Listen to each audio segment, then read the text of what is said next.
Hola, muy buenas de nuevo.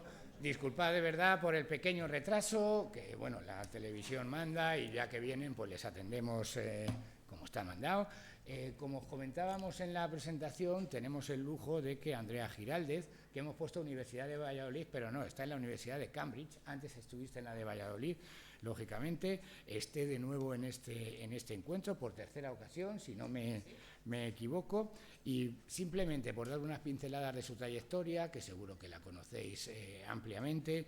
Ella es profesora superior de Pedagogía Musical y doctora en Filosofía y Ciencias de la Educación, y ha trabajado en el campo de la docencia, también en la interpretación musical, y es algo muy importante, es que ha sido profesora y maestra de música en educación infantil, en primaria, en secundaria y en universidad, que esto es importante por el hecho de haber pasado por las distintas etapas y tener una idea clara de lo que se puede desarrollar en cada una de ellas. Como decimos, fue profesora titular de didáctica de la expresión musical en Magisterio en Segovia y ahora pues está viviendo en Londres y trabaja, como comentamos, en la University of Cambridge. Un lujo tenerla aquí. También agradecemos al profesor Antonio Alcázar, que fue el profesor titular de didáctica de la música aquí de la Facultad de Educación, el hecho de estar aquí presente en la ponencia de Andrea, y yo ya me callo, os dejo con ella. Muchísimas gracias, Andrea. ¿Tienes agua? Bien, ahora sí. Muchísimas gracias.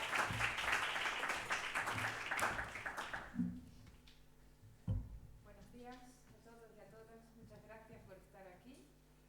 Lo primero que tengo que explicar es que el título de la ponencia en el programa es distinto, pero yo ayer me llevé un gran susto, entonces fui a WhatsApp donde intercambiábamos mensajes con Marco y dije, él se ha confundido, yo voy a seguir con lo mío. No pasa nada. Marco me llamó y me dijo, Andrea, ¿quieres venir a Cuenca? Y yo, como nunca le puedo decir que no, dije, vale. Y dijo, pues, vienes a hablar de música y tecnología. Y dije, pues, es que llevo unos cuantos años alejada del tema. Y él me dijo, pues, habla de lo que quieras. Y yo le mandé este título y luego se olvidó. Pero bueno, espero, estáis a tiempo de iros. Yo te echo toda la culpa. Espero que aún así valga la pena estar aquí. Estaré de pie porque si estoy sentada no puedo ver. En realidad es, bueno, la presentación es una presentación distinta. Me he dado permiso, quizá por los años, quizá por la ocasión, de hacer un recorrido y de pensar, ¿no?, que han sido todos estos años de educación musical, muchos años. Además coincide, y no me da ningún reparo decirlo, que este año, y lo contaré ahora, van a ser 60 años de mi primer clase de música como alumna, no como profesora, no son tantos. Pero bueno, coincidió todo y pensé que era una ocasión pues, muy emotiva. Gracias a todos los que estáis aquí, exalumnos, compañeros, colegas, muy agradecida por veros y por estar con vosotros. ¿Qué os puedo decir de la música? Esto es como predicar, ¿no?, en un lugar de gente convencida, pero bueno, la música es quizá una de las formas de expresión más importantes que tenemos en nuestra vida. Desde que nacemos hasta que nos toca irnos de este mundo, todo está rodeado de alguna forma u otra, de una manera u otra, de música. Incluso antes de nacer, sabemos ahora que a las 24 semanas los bebés, los fetos, escuchan el vientre de la madre, que cuando nacen reconocen la voz de la madre, la voz del padre, y la música siempre, siempre está ahí.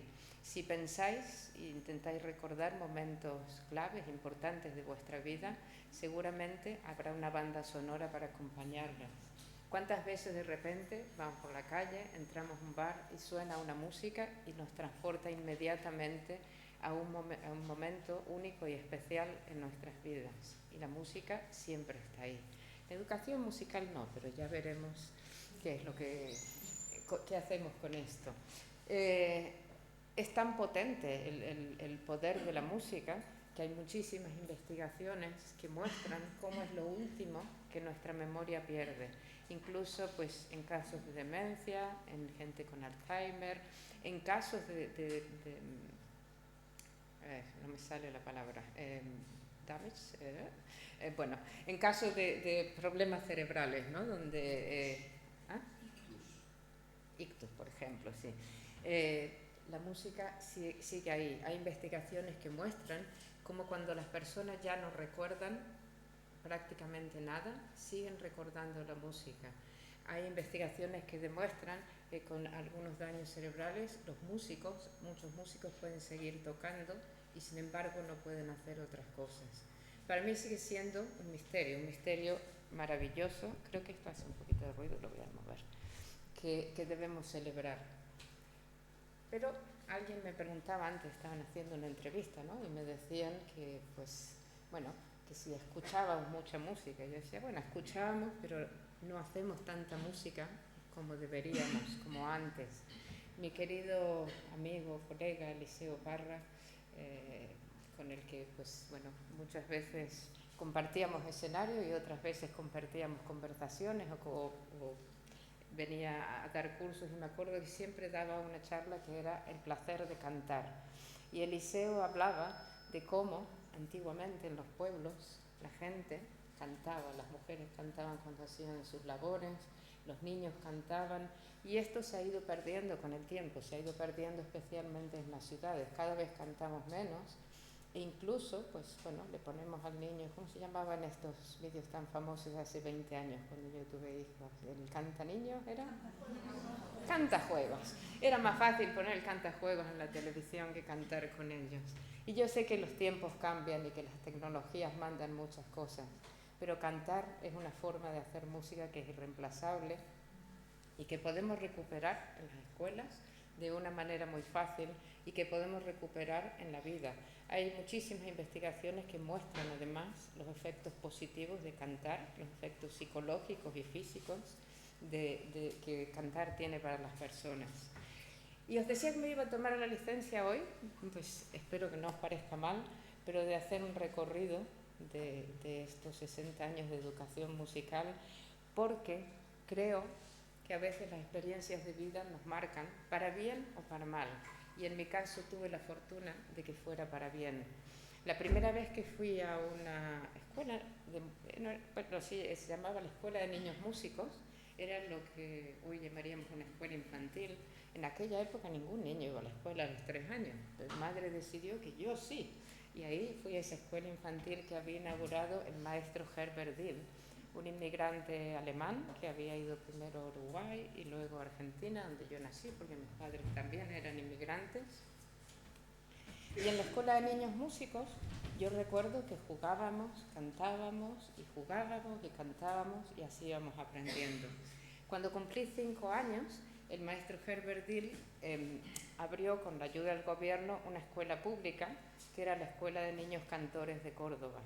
Y era una escuela única en aquel momento y especial, porque de 8 de la mañana a 12 del mediodía teníamos matemáticas y lengua y todas estas cosas que los niños hacían en la escuela, pero de 1 a 5 teníamos música, hacíamos música todas las tardes, desde los 5 años hasta los 17 que terminé yo la escuela.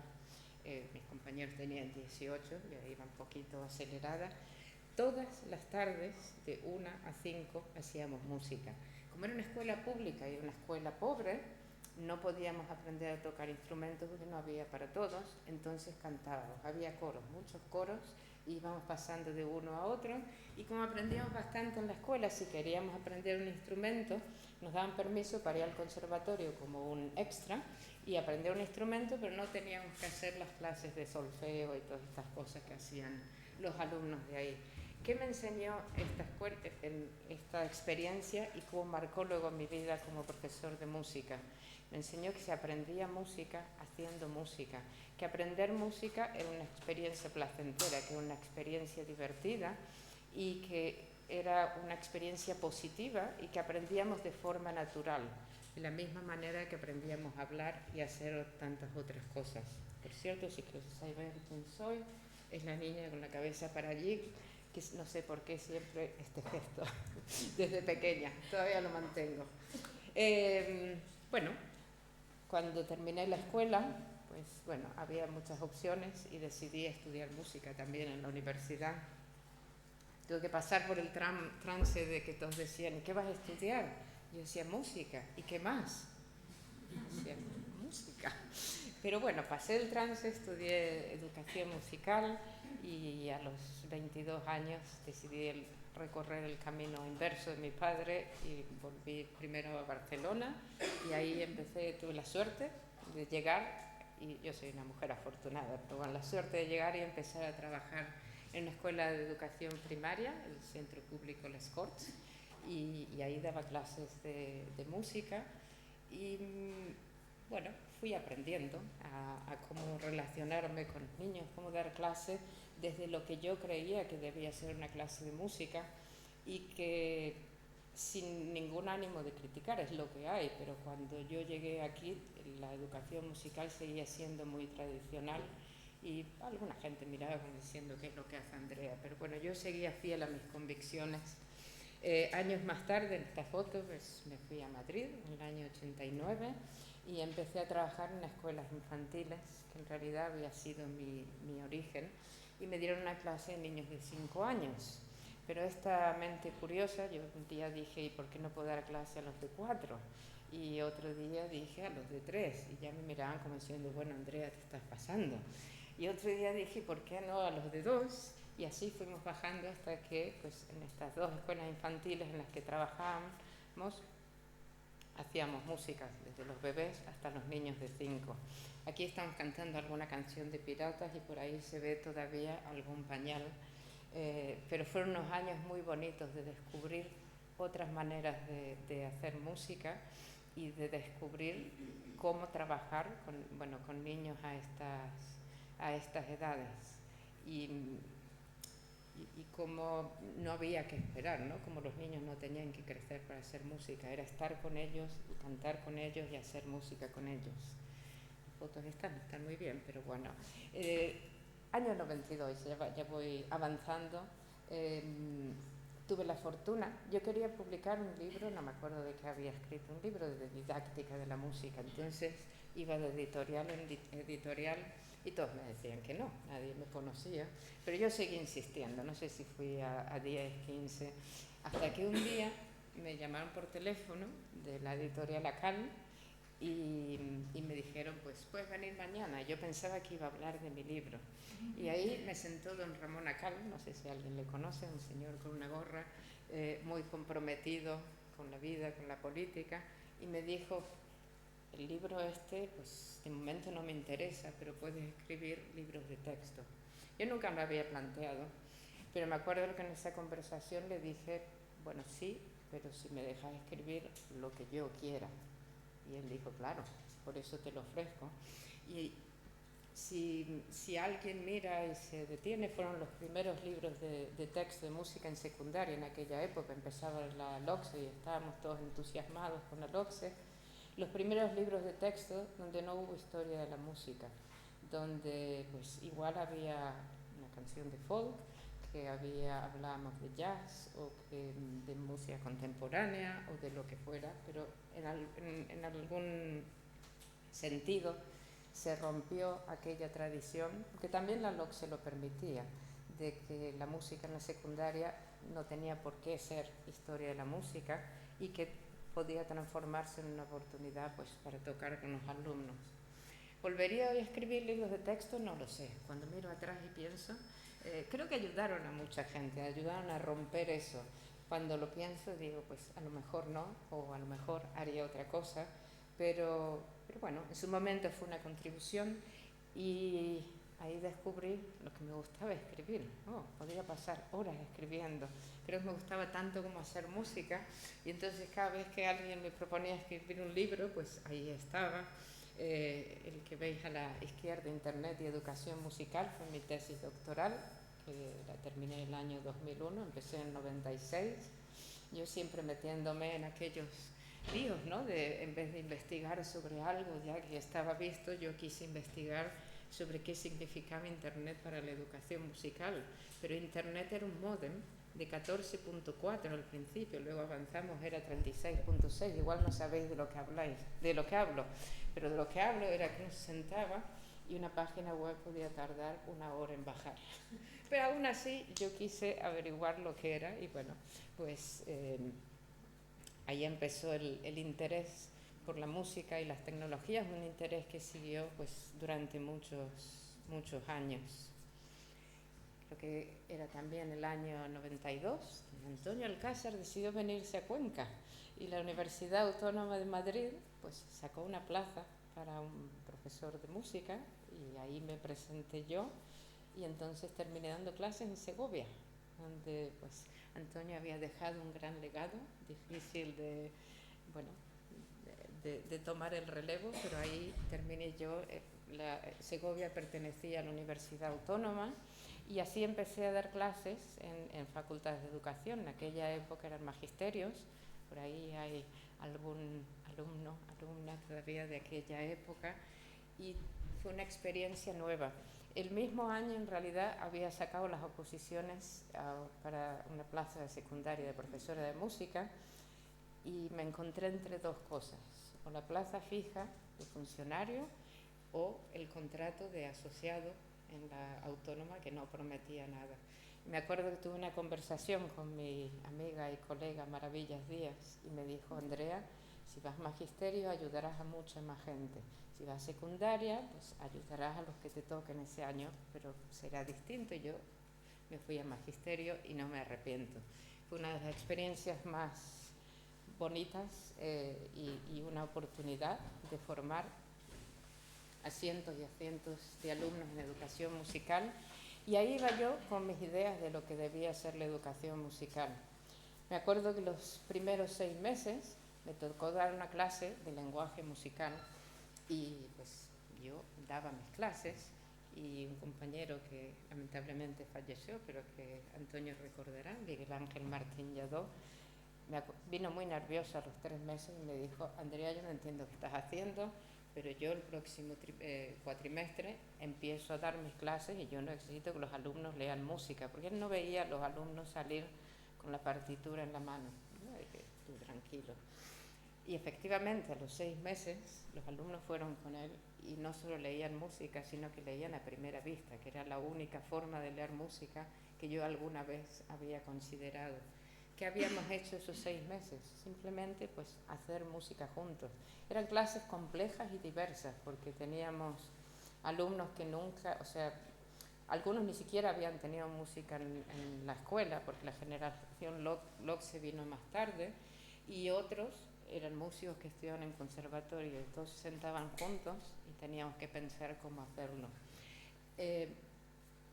Algunas de las cosas que hacíamos o que yo quería hacer, ¿no?, durante todos estos años era convencerles de que la música era algo natural, no era algo tan complicado, era algo natural que formaba parte de la vida de los seres humanos y que simplemente había que empezar a hacer y aprender.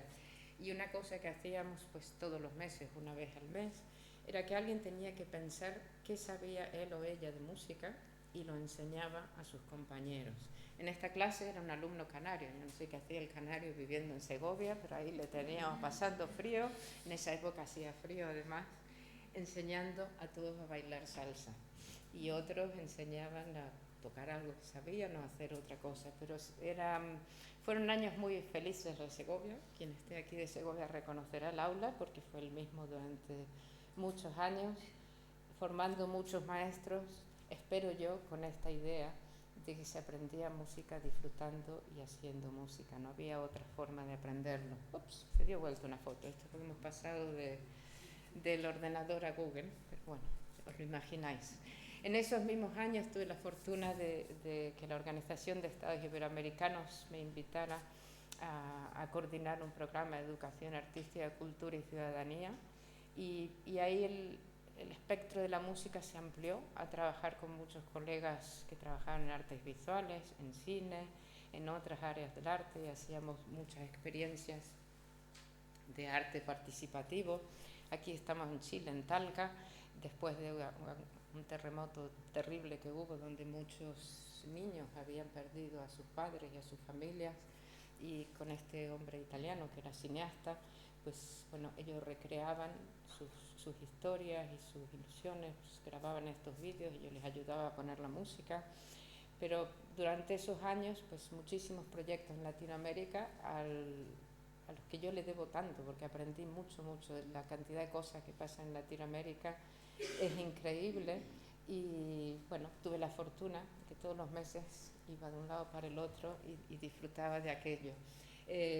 Uno de los proyectos donde trabajamos mucho tiempo fue en Ecuador, y ahí estoy en una foto también con mi querido amigo Pedro Sarmiento, que lamentablemente tampoco está ya con nosotros, pero con el que durante muchos años compartíamos charlas y historias sobre Loba, compartíamos experiencias, compartíamos muchas risas también, nos lo pasábamos muy bien. Puse esa foto porque fue en un viaje a Ecuador que hicimos juntos, pero creo que Pedro también creía, y por eso hablábamos tanto, ¿no? Creía que aprendíamos música disfrutando de la música, que no era un proceso que debía ser traumático o que debía ser tan complejo, era mucho más natural y mucho más simple. Bueno, año 2012, pido un año sabático en Segovia, en la Universidad de Valladolid, me lo dan. El año sabático era para ir 6 meses a hacer un proyecto en Latinoamérica y 6 meses para ir al Instituto de Educación en Londres a trabajar con Evangelos Gimónides, y allí fui yo 6 meses y trabajamos en este proyecto que se llamaba Open Sounds.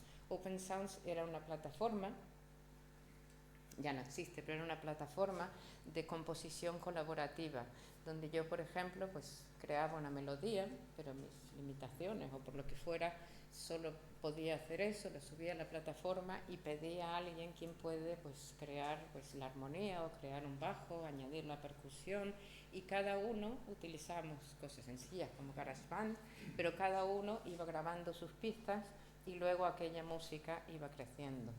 El proyecto interesante, donde además convivían músicos profesionales con estudiantes de música, con aficionados, y era una manera de explorar cómo las tecnologías nos permitían hacer música juntos.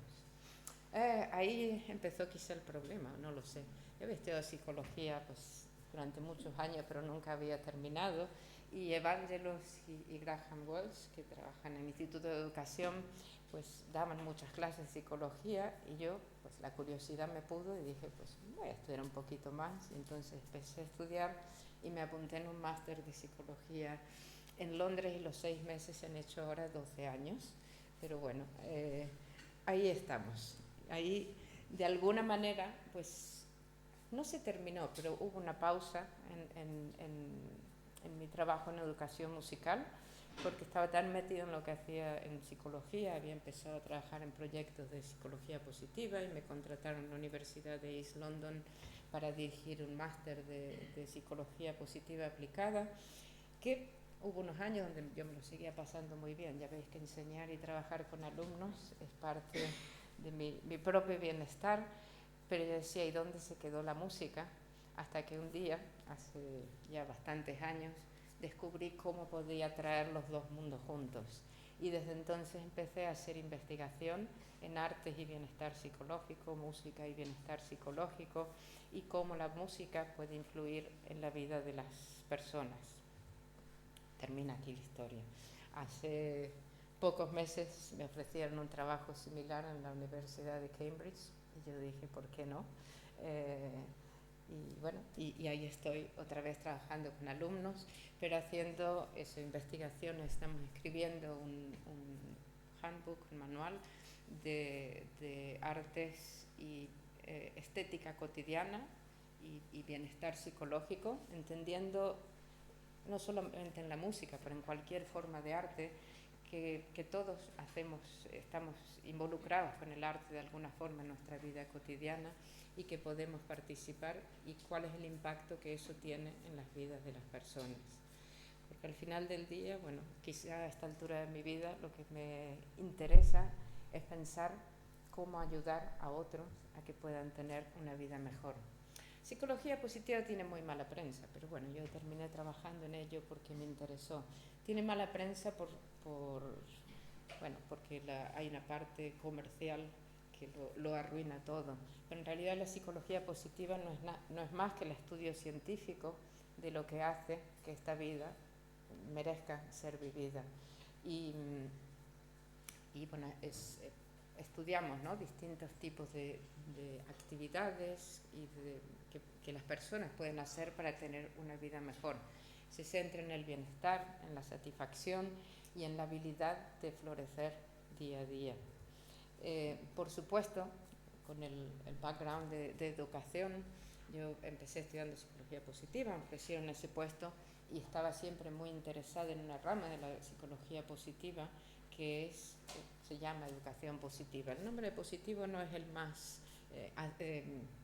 acertado, pero así es como se llama.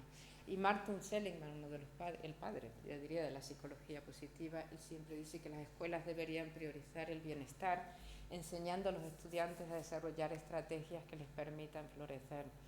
Si la escuela tiene una función, y hablemos de música o hablemos de cualquier otro ámbito de la escuela, si la escuela tiene una función hoy, yo creo que es ayudar a las personas o a los niños a ser mejores personas, a ser personas comprometidas con la sociedad.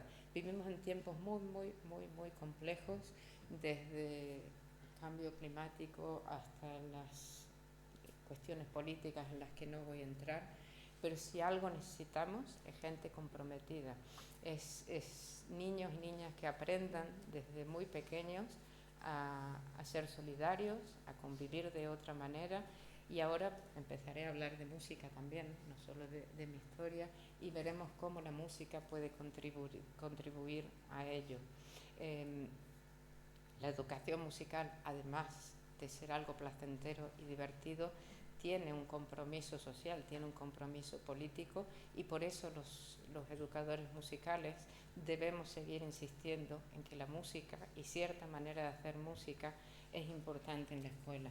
Con mi manía de escribir, escribí otro libro, está en inglés, pero bueno, sobre psicología positiva aplicada en las escuelas, y en realidad es una invitación a los docentes a pensar cómo pueden ellos cuidar de su bienestar, porque los docentes somos gente muy generosa y siempre damos, pero tenemos también que cuidarnos para poder seguir dando, y cómo podemos ayudar a nuestros alumnos a cuidar de su bienestar. Si me lo permitís ahora, y perdonar la licencia de haber contado toda esa historia, pero yo pensé que merecía la pena saber de dónde venía, porque también va a explicar lo que es mi filosofía de la educación musical.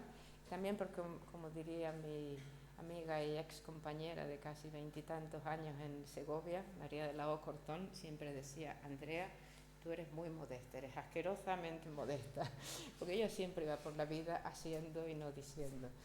Y me ha dado mucho pudor contar esto, pero pensaba que era parte importante para entender lo que voy a explicar ahora y por qué llegué al punto en el que estoy ahora, que es mirar la música y la educación musical desde la perspectiva de la psicología, pero también de la psicología positiva. En psicología positiva tenemos una cosa que se llama intervenciones psicológicas positivas, y hay cientos, hay incluso manuales y hay compendios de intervenciones psicológicas positivas. ¿Qué son? Son simplemente actividades, cosas que podemos hacer en nuestra vida diaria que nos hacen sentir mejor, que nos ayudan a cultivar emociones, pensamientos o conductas que contribuyen a nuestro bienestar y al bienestar colectivo. Porque una cosa importante aquí a remarcar es que, si bien la psicología positiva empezó como una cosa a mirar el bienestar del individuo, hoy trabaja mucho más en el bienestar colectivo, cómo nos ayudamos unos a otros, cómo contribuimos unos a otros. Y cuando empecé a leer estos manuales decía, ¿y dónde está la música? No había nada de música. Y decía, pero si la música es la intervención psicológica más positiva del mundo. Y después empecé a mirar cuestiones de artes y había menos. Y a partir de ahí empecé a trabajar con otros psicólogos para hacer estudios, para mostrar cómo la música era en realidad también una intervención psicológica positiva. No estábamos descubriendo nada nuevo, y a veces los amigos que hacen psicología de la música se enfadan, ¿no? Porque dicen, ahora la psicología positiva, que tiene 25 años, viene a descubrir lo que nosotros ya estuvimos estudiando durante años. Y es cierto, hay cientos de investigaciones que hablan de los beneficios psicológicos de la música, de los beneficios educativos, de los beneficios anatómicos. El cerebro, el cuerpo de los músicos no es igual que el del resto de la población, los beneficios sociales, culturales y éticos, y esas investigaciones existen. Lo que ofrece la psicología positiva es quizá otra mirada más centrada en cómo la música y la educación musical puede contribuir al bienestar de las personas. Y en realidad sabemos que para aprender bien hay que estar bien, y este es quizá el punto más importante, ¿no? Cómo ayudamos a los alumnos a sentirse mejor, a estar motivados. Muchas veces nos quejamos de la desmotivación y de las cosas que pasan en las escuelas, y es porque los alumnos para aprender tienen que estar bien, si no, pues aprenden menos. Os decía que hay ya cientos de investigaciones fuera del ámbito de la psicología positiva que, bueno, que muestran muchas cosas. Hay miles de investigaciones sobre plasticidad cerebral, y no hablaré yo de esto porque creo que Javier también viene a esta presentación. Hay muchas investigaciones que hablan, por ejemplo, de cómo los niños cuando estudian música obtienen mejores rendimientos en matemáticas, en lenguas y en ciencias. Y este estudio de Gosasis es un estudio longitudinal que hizo en Canadá, pero además con cientos y cientos de alumnos. No recuerdo el número, pero un estudio muy, muy grande, donde comparó los niños y los alumnos de secundaria que habían estudiado música con los que no, y los expedientes académicos, y llegó a esta conclusión, que es una conclusión que nos ayuda. Pero decía Eisner en uno de sus libros que el peligro de siempre hablar de los beneficios de la música para otra cosa, los beneficios de la música para aprender más matemáticas, aprender más lenguas, nos podía llegar a ser reemplazables, porque alguien podía venir con un método para aprender matemáticas muy estupendo, y entonces ya no hacía falta la música o el arte, y que en realidad las artes cumplían una función única y especial en las escuelas, y que debíamos hacer un esfuerzo por pensar y por mirar cuál era esa función específica fuera de estos impactos colaterales. Bueno, una de las cosas que quería compartir hoy es cómo podemos utilizar una de las teorías más conocidas, teorías de bienestar más conocidas y más difundidas, que es un modelo que se llama el modelo PERMA, y cómo podemos pensar o relacionar, pensar desde ese lugar cómo la música contribuye al bienestar de las personas. El modelo PERMA está configurado por cinco pilares o parámetros. Uno es las emociones positivas. Mientras más emociones positivas experimentamos, más bienestar vamos a tener. El segundo es engagement, que es involucramiento, pero que también tiene que ver con una teoría de la que voy a hablar, que es la teoría del fluir, de Mihaly Csikszentmihalyi. Lo practico muchas veces y nunca puedo pronunciarlo, tiene un nombre muy difícil este señor. La tercera es las relaciones positivas. Cuarto es el significado o el propósito de la vida. Y finalmente, el logro. Hace unos años se añadió una H, ahora es PERMA H, y se añadió salud. Creo que fue coincidiendo con el COVID, cuando nos dimos cuenta que la salud también era un elemento fundamental del bienestar. Si me lo permitís, voy a pasar rápidamente por cada una de ellas, y empezando por las emociones positivas. ¿Qué duda cabe de que la música puede generar muchas emociones, y entre ellas emociones positivas? En la entrevista me preguntaba la entrevistadora, ¿no?, de que a veces también cuando estamos tristes ponemos música triste. Sí, eso está estudiado y cumple una función, y ¿por qué no? Nos ayuda a regular emociones. Pero no solo el escuchar, el hacer música puede generar muchas emociones positivas. Y hay una teoría muy bonita de una colega que se llama Barbara Fredrickson, que trabaja en la Universidad de Pensilvania, y es la teoría de la ampliación y la construcción de emociones positivas. Y lo que ella ha estudiado es que mientras más emociones positivas experimentamos, o si podemos experimentar emociones positivas de manera regular en nuestras vidas, eso tiene un impacto porque amplía nuestra atención, expande la cognición, es decir, la curiosidad y el pensamiento creativo, y las conductas, nos ayuda a ser más lúdicos, y también nos ayuda a construir pues resiliencia, recursos personales, recursos intelectuales, recursos físicos y sociales. Y en esta en efecto, pues sí. ¿Estás bien? Poquito.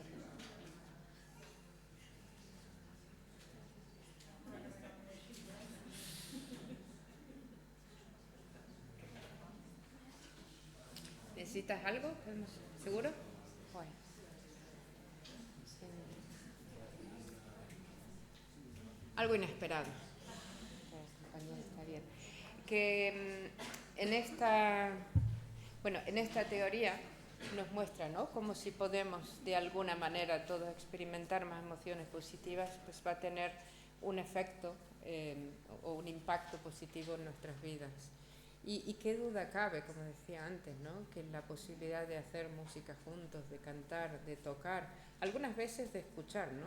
Yo tengo mi lista de Spotify para los días difíciles y me gusta mucho salir a andar por las mañanas, me levanto muy pronto y salgo a andar, y el día que va a ser difícil voy con la lista de Spotify que me va a dar la energía y ya llego a casa, estoy preparada para lo que toque, ¿no? Pero qué duda cabe que la música tiene esta posibilidad, ¿no?, de ayudar o de contribuir a experimentar esas emociones. El segundo parámetro, bueno, ya sabes que cuando hay que hacer acrónimos, se buscan las palabras para que el acrónimo suene bien, y a los ingleses les encantan los acrónimos, por eso es la palabra inglesa engagement, que se traduce como involucramiento, pero que en realidad tiene que ver con esta teoría de Mihaly Csikszentmihalyi, que es la teoría del flow, o que se traduce como teoría de flujo o de fluir. Es la teoría de la experiencia óptima.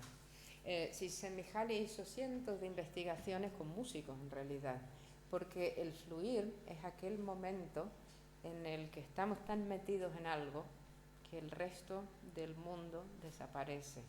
En esta época moderna que está tan de moda el mindfulness, ¿no?, pues bueno, alguna gente practica mindfulness y decimos que como necesitamos encontrar estos momentos de estar presentes en algo, pues bueno, podemos practicar mindfulness.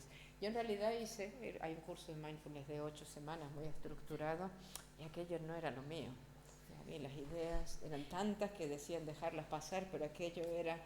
Y entonces, justo al terminar el curso de mindfulness, descubrí que cerca de donde vivo, en el South Bank de Londres, hay una orquesta de gamelan que el gobierno indonesio había donado hace muchos años, y me apunté ahí. Y entonces ahí dije, esta es mi práctica de mindfulness. Yo iba ahí con mis baquetas y como te equivocaras, pues bueno, toda la orquesta se paraba, y entonces esa era mi hora de mindfulness. Y en realidad, con lo que quiero decir con esto, que el ayudar a las personas, ya sea cantando, tocando, a encontrar estos momentos donde están haciendo una cosa, una única cosa, que es tocar música, producir música, a veces solos, y mucho mejor si es con otros, pues contribuye, porque sabemos que en nuestra sociedad, y sabemos que en el presente, pues estamos todos dispersos, hay demasiados estímulos, y que estos momentos de estar a una cosa pues son muy importantes, y en eso también la música puede contribuir. ¿Qué duda cabe que la música contribuye a crear relaciones positivas?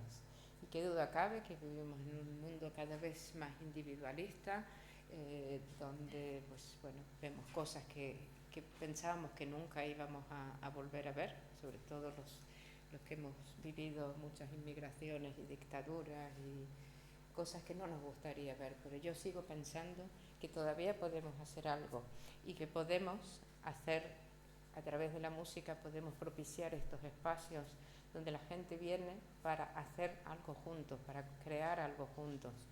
Puede ser un coro, puede ser un grupo de música, puede ser lo que queráis hacer, no hace falta que sea profesional, puede ser aficionado, pero estos momentos de estar juntos, escuchando o haciendo música, son momentos que propician estas relaciones positivas. Y sabemos que el estar relacionado es el factor número 1 de bienestar. En Inglaterra tenemos un ministerio de la soledad, así horrible como suena, y la gente que está sola no son los mayores solamente. La generación de los 30, la generación de los 25, tienen grandes niveles de soledad. Y cómo, pues, bueno, hay departamentos, ¿no?, de artes, de educación artística muy grande. Incluso los médicos recetan ir a coros, recetan ir a museos, porque sabemos, hay afortunadamente mucha investigación de cómo las artes pues, pueden contribuir al bienestar de las personas. Se llama prescripción social. Y esto es cierto, uno puede ir al médico y el médico le puede recetar que se apunte en un coro y vaya a cantar, por ejemplo. Pero bueno, quizá una de las, para mí, de los elementos más valiosos de la música es esta posibilidad de ser y de estar juntos y de crear pues estas conexiones. Hace unos años, los primeros años que yo vivía en Londres, todavía iba y venía mucho, por eso pone 2012 y 2019, con mi compañera María de la O. Cortón y José Luis Parejo, los dos trabajan en la Universidad de Segovia. Se nos ocurrió hacer un proyecto de aprendizaje-servicio. Y durante muchos años fuimos a esta residencia de las Hermanitas de los Pobres, un sitio donde, bueno, vive gente mayor, una residencia de mayores, y pensamos que cómo podíamos llevar a los alumnos de magisterio a hacer proyectos de aprendizaje-servicio con la gente que vivía en la residencia. Y estuvimos trabajando con ellos pues muchos años. El proyecto, cuando yo ya me estaba yendo, se extendió a que ahora también van alumnos de escuela primaria y van los alumnos de magisterio y hacen proyectos conjuntos. Pero el proyecto era muy simple. El proyecto era pues estar con ellos, preguntarles qué canciones se acordaban, que nos enseñaran canciones, que nos cantaran, que bailaran con nosotros. Teníamos una señora que un día se nos desmayó del entusiasmo de tanto bailar, pero no pasó nada, todo bien. Pero la alegría que traíamos, era 1 hora por semana, ¿no? La alegría y la cantidad de cosas que podíamos traer y el aprendizaje para los alumnos de magisterio.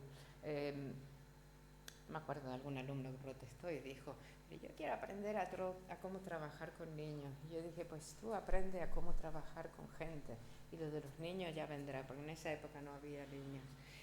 Pero era una forma también de invitar a los maestros a pensar, ¿no?, que la labor que hacemos es una labor de compromiso y que en realidad pues puede ser que estudiemos magisterio musical y terminemos trabajando en una escuela, pero ¿por qué no? Puede ser que terminemos trabajando en proyectos sociales para también traer la música a otros sectores o a otras personas, y eso también es educación musical. El otro componente del PERMA, el accomplishment o el logro, qué duda cabe, ¿no?, que cuando hacemos música tenemos que hacer un esfuerzo para conseguir un resultado, y al hacer ese esfuerzo vamos aprendiendo que podemos conseguir cosas. Yo siempre digo, una persona muy resiliente, siempre salgo de todas las cosas, ¿no? Pero quizás soy más resiliente que otras personas, y lo he pensado mucho, y creo que esta resiliencia tan grande está relacionada con la música. La música aprendemos que si nos equivocamos tenemos que en el momento reaccionar y hacer otra cosa. Si yo estoy tocando con otro y me equivoco, no me puedo parar a lamentarme. Pues lo que tengo que hacer es pretender que no ha pasado nada y seguir. En música aprendemos que a veces las cosas van bien y van mal, pero podemos trabajar por un objetivo común. Y este también es otro de los grandes aprendizajes implícitos que podemos traer con educación musical. El último, pero no el menos importante, es lo que llamamos significado o propósito. Y es, encontrar un propósito en la vida. Sabemos por qué estoy aquí, por qué hago lo que hago, una razón para vivir.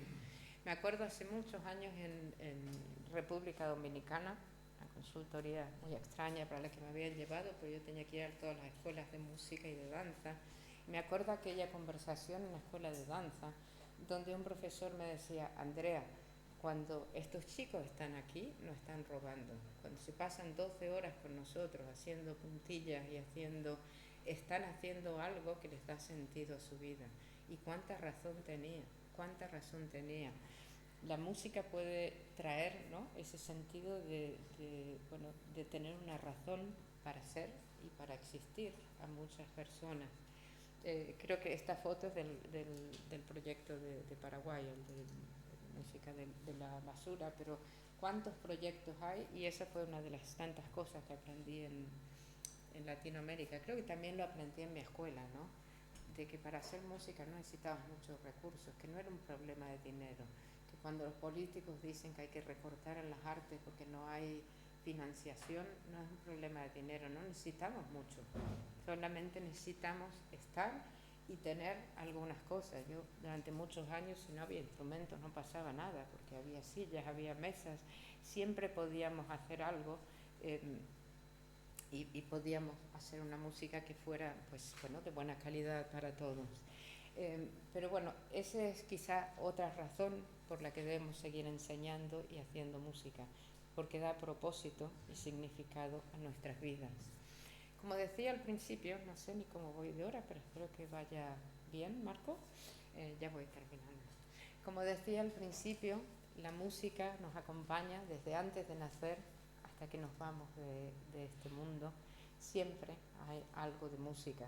Esta fotografía es de un coro maravilloso que hay en Londres, que es el coro de la demencia, donde, bueno, gente que ha olvidado todo, todavía no ha olvidado el placer de cantar, no ha olvidado cómo hacer música, y entonces, bueno, comparten, pues, momentos muy felices haciendo música.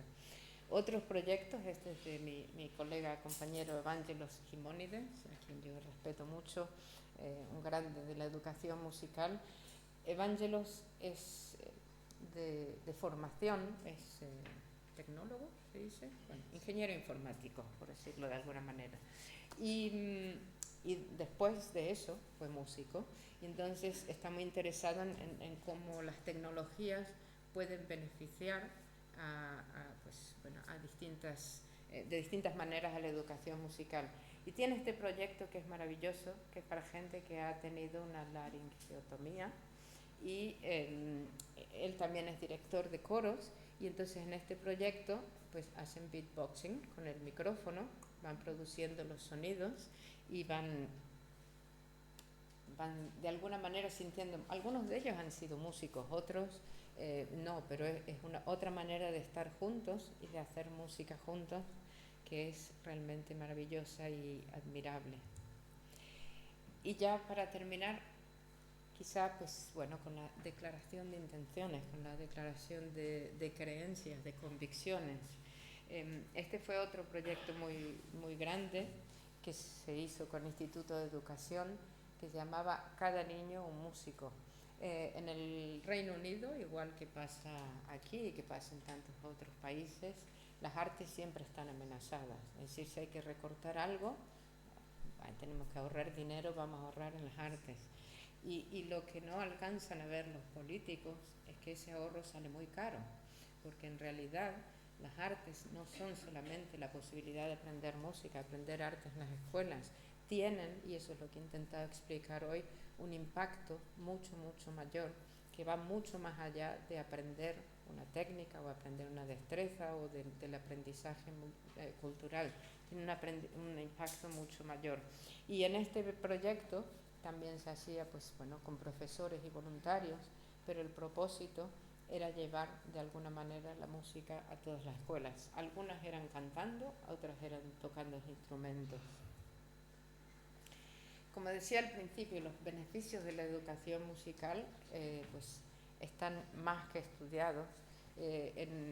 Susan Hallam, una también psicóloga que trabaja en el Instituto de Educación, pues hizo una revisión de más de 600 estudios del impacto de la práctica musical en la función cerebral de los niños, y confirmó, ¿no?, haciendo esa revisión sistemática de estudios, la influencia en el desarrollo intelectual, en el desarrollo social, en la autoconfianza de los niños, en el desarrollo físico. Es decir, que cuando hablamos de música no hablamos solamente de que hay que tener música en la escuela porque es divertido, porque los profesores de música queremos tener música, es porque el impacto de hacer música está probado científicamente que es muy importante para la vida de los niños y la vida de las personas. Y hay otro libro que también prestamos su título para la conferencia de hoy, que es El poder de la música. Si alguien está interesado, lo podéis buscar en internet porque está publicado en open source, o sea que se puede descargar. Y es un libro también de Susan Hallam y Evangelos Simónides, y recoge, se publicó hace un par de años, pero recoge las investigaciones más actuales, las investigaciones que se han hecho del campo de la percepción, de las neurociencias, la percepción auditiva, la alfabetización, razonamiento, creatividad, cómo los jóvenes usan la música como banda sonora para estudiar y qué impacto tiene eso en la motivación, el desarrollo personal y social. Y el tema que querrás buscar está en ese compendio que han hecho hace un par de años. Y quizá, no sé cómo ha sido en los últimos años, pero yo recuerdo muchos años trabajando algunas veces para el Ministerio de Educación, otras veces fuera, pero recuerdo muchos años en los que teníamos que defender por qué la música debía permanecer en la escuela. Bueno, al principio fue porque la música debía estar más presente en la escuela, luego vino la LOCSE y nos dio esa alegría, pero hubo muchos momentos donde se quiso reducir y había que defender. Y me acuerdo que mucha gente decía, bueno, porque la música es buena para los niños. Eso no es un argumento. Tenemos hoy cientos de argumentos para poder defender por qué necesitamos más y mejor música en las escuelas a todos los niveles, y es porque el impacto que eso puede tener en la vida de nuestros alumnos es difícil de calcular, pero sin duda es un impacto positivo. Y esto pues, nos lleva a pensar cómo vincular la investigación y la práctica. A veces los investigadores están por un lado y los que practican están por el otro, pero hay que hacer un esfuerzo a veces, ¿no?, por ver qué cosas interesantes se han investigado y cómo eso se puede pues, relacionar con la práctica, porque eso también nos ayuda a renovar lo que hacemos y a cambiar imaginarios.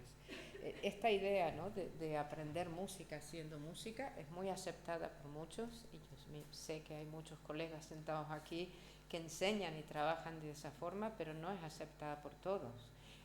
Todavía sigue persistiendo esta idea, ¿no?, de que aprender música hay que aprender sufriendo, que tiene que ser, y que primero el solfeo, porque si no sabes leer música no puedes hacer música, ¿no? Cuando hay investigaciones hace años, por ejemplo, o proyectos donde los niños 5 o 6 años aprendían música haciendo jazz. Yo me acuerdo la primera vez que se lo comenté a un colega, dije, no, Andrea, eso es imposible, el jazz es difícil. Yo dije, ¿difícil para qué? ¿No? Son todas estas cosas que a veces tenemos en la mente y que no desafiamos, ¿no?, esas ideas, y que en realidad están ahí y existen. Y si hay un mensaje, no ha llegado el mensaje, así que el mensaje lo voy a dejar para después, me quedan 2 cosas por decir. Pero si hay una idea aquí, es pues amigarnos con la investigación, o trabajar también con investigadores y que busquen cosas que puedan mejorar nuestra práctica musical. En el año 92 escribió un artículo, está en Eufonía todavía, se llamaba Del sonido al símbolo a la teoría. Y en realidad aquel artículo era una declaración de mi filosofía de la educación musical. Yo decía, pues aprendemos música haciendo música, y después, bueno, eventualmente podemos aprender a usar algunos signos para representarla. Son los signos tradicionales. Hemos visto ahí una exposición de paisajes sonoros, partituras, y la teoría, explicar por qué hacemos o cómo lo hacemos, por qué aquí estamos tocando el fa sostenido y no el natural o lo que sea, eso vendrá después. ¿Cuántas cientos de culturas hay en el mundo donde son los músicos maravillosos y no saben leer música? Leer música es una tradición europea, occidental. Entonces, ¿por qué no volver a recuperar? Y cuidado que no es una crítica, ¿no? Está maravilloso leer música, pero que no sea la primera cosa que se hace en la escuela. eso es una consecuencia de lo que sabemos hacer. Durante muchos años, seguramente muchos habrán visto este vídeo, y si no lo habéis visto, os lo recomiendo. Se llama La música es un lenguaje, es de Victor Bogen, y prácticamente, pues, bueno, él viene a decir lo mismo, y que aprendemos música haciendo música igual que aprendemos a hablar. ¿Cómo aprendisteis a hablar? ¿Alguien nos enseñó gramática? Primero, no había clases de gramática. ¿Alguien nos enseñó a leer y escribir para poder hablar? No. Pues exactamente lo mismo es lo que podemos y debemos hacer cuando aprendemos música. Una de las alegrías de mi vida me la dio, esos son los dedos de mi hija. Tenía 6 o 7 años. Habían salido, ¿cómo se llamaban estos dispositivos? No era un iPhone todavía, era una cosa anterior. El iPod, eso, no tenían teléfono. Y entonces un día me llamó y me dijo, mamá, he inventado una canción. Hala, cuéntame. Y me explicó todo el proceso, pero además ella había generado una especie de partitura. Ella se había apuntado algunas cosas para acordarse, porque era una canción lo que había inventado, era algo que debía repetirse. Y entonces yo llegué ahí y vi pues aquella partitura que había hecho. Y fue otra forma, ¿no? Bueno, me dio una alegría porque dije, ala, mira cómo uno si necesita representar lo que quiere memorizar, lo puede hacer aún sin haber tenido clases formales de música, que era el caso de ella.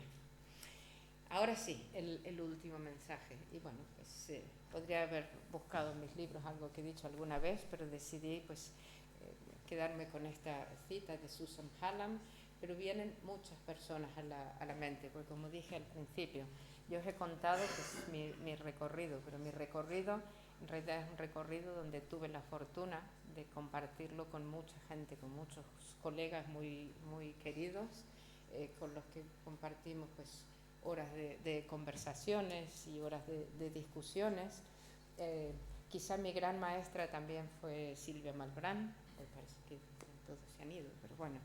Y Silvia Malbrán era la maestra que siempre decía, no se puede hacer música sin disfrutar de la música, y ella lo llevaba puesto y bueno, me enseñó muchas cosas, aprendí mucho de ella. Pero elegí una cita de Susan Hallam que decía, el disfrute y el éxito al participar en actividades musicales es crucial para maximizar y mantener los beneficios sociales y personales. Y no es de que la música tiene que ser divertida, es que la música es una actividad que genera placer, que genera disfrute, y cuando la hacemos en la escuela tiene que ser de la misma manera.